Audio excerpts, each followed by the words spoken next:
You have chosen Autogefühl for a full review of the all-new generation of the BMW X3, and we will reward you with a full review here on the exterior, interior and the driving experience.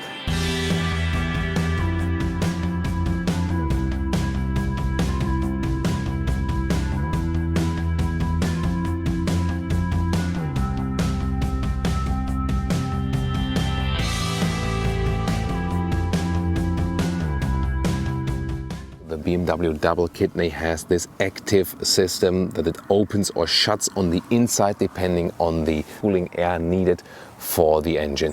Those headlamps have a very interesting characteristical LED daytime running light structure. They come standard with LED. Optionally, you can also get the adaptive LED system.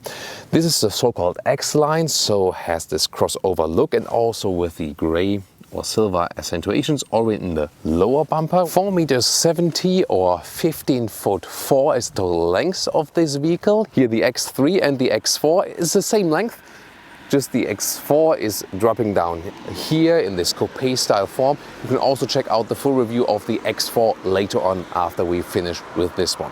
Also, if you compare it to the X1, this one here is 27 centimeters longer. Why is that? Well, mainly because there's a longer front hood. Here you have the longitudinal engine mount, where you can also fit the 6-cylinder engines. The X1 with a front wheel driven platform, you have the transverse building platform for the engines in the very front. The rim size start from 18 inch, go up to 21 inch. Those ones here are 19 inch. I think it's a good compromise, good choice. Maybe you think they look a little bit small here. The reason is we already have winter tires mounted here. In this case then the rims already appear a little bit smaller.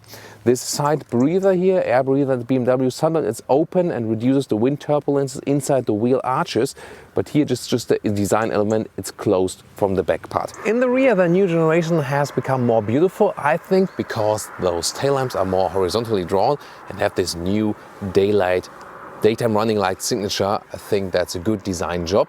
But overall you see exterior and also some of the interior, I can already tell you, they rather have a conservative setup here with the X3, but that also doesn't annoy the so far customers because it's not so much different than the previous generation. They have real exhaust pipes on the exterior, you have to mention that nowadays, so nice with chrome there, both pipes, and the silver X-line contrast here again. Overall, I think it is basically, yes, a conservative layout, but it just fits. This is a mid-sized SUV and still has this real SUV look.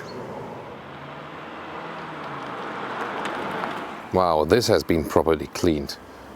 Love to take a look at those very cleaned up engine covers. Twin power turbo. So today we have the 30i, that's a 2-liter 4-cylinder with 252 horsepower, 6.3 seconds to 100 kilometers or 62 miles an hour. This engine is also available at the 20i with the 184 horsepower spec. And then there's the M40i, the 3-liter 6-cylinder R6, 360 horsepower and 4.8 seconds to 100 kilometers an hour. And with that one you can also boost the price easily from this 40,000 base price to, well, 70,000 or something. And then there are the diesels, 20D, 2-liter, 190 horsepower, 25D, 213 horsepower. Then the 30D, that's the 3-liter 6-cylinder with 265 horsepower, or then with 326 horsepower as the M40D.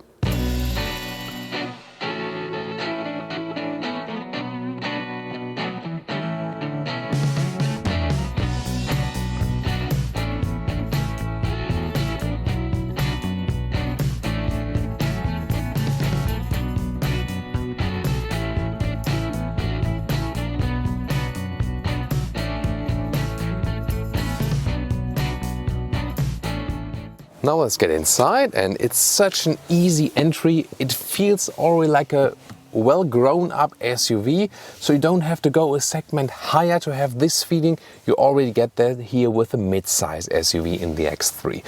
Comfortable upright scenic position. If you compare it to the X4, you have more room, especially as for the A-pillar, because the X4 is flatter. This one here way more spacious, really feels good, and you feel immediately at home. If you compare to the X1, you sit higher in the X3, that's the difference.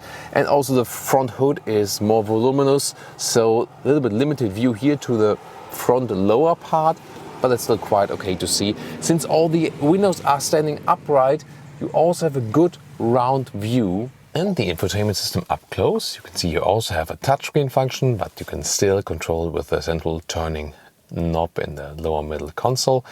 Really nice that the GPS works pretty well as for the visual parts and also for the for the functioning. Here also you can check the consumption of the vehicle, for example, or see technology in action. If you, for example, have the sport displays, those are pretty interesting when you can turn up the power here, for example. Also we will turn them on while we drive the vehicle. You also have those X-Drive status that you can see, for example, the inclination and also compass info. So pretty interesting things they are offering here. The smartphone connection, by the way, either possible with Bluetooth or with Apple CarPlay. Here we go. Then wireless, BMW is offering that exclusively. But no Android Auto. BMW and Porsche refuse Android Auto because they say they do not handle the data in a care way as Apple does. Well, I do exactly fit in here with my knees, but it's really close. However, well, the X5 doesn't offer so much more legroom. So legroom, not the BMW specialty, not in most vehicles. And if you now compare it again to the X1, by the way, the X1 does not have less legroom. So the package of the X1 is definitely better. It's, really a lot shorter on the exterior, but it's not shorter by no means on the interior. Headroom, still plenty left, so this is no problem. There's a hanger, by the way, for the jackets right there. You also still have those door handles. And interesting, with the lower button here, you can also change the angle of the rear bench. That's cool if you rather want to sleep or maybe want to be more active in driving, sitting more upright. That's cool to have this option.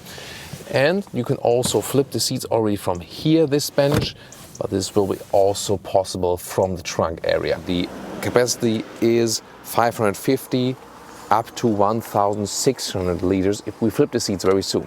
Here a cabin trolley to show you the dimensions, and you see they're very square, easier to access than in the X4, of course higher than, especially, really good. If you compare it to the capacity of the X1, by the way, just 50 liters more here, so there's not a big difference in the rear area if we flip the seats right here and here. There we go, we have it all flat. Good loading possibility. The electric seats cannot be flipped completely to the front. I think you'll be just fine with this setup.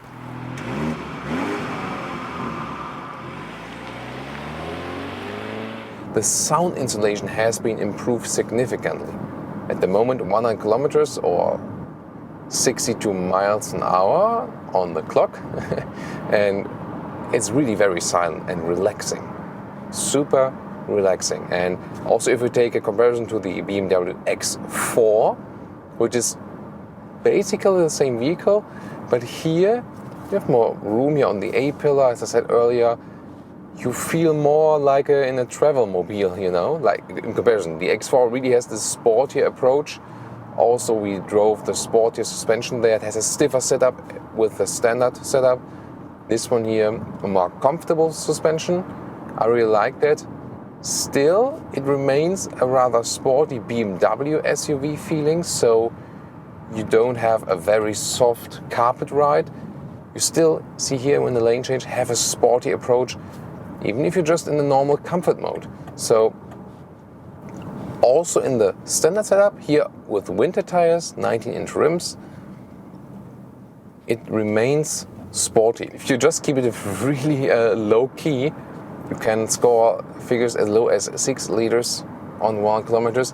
But when you hammer it rather on the motorway, for example, you can go up into 8-9 liters, to 26 to 30 mpg, which is still quite decent. Let's go to the sport mode. In the sport mode, the gears are turned up higher, RPMs go higher. Now the car's automatically going a gear lower. And now let's do 70 kilometers to 100 kilometers. And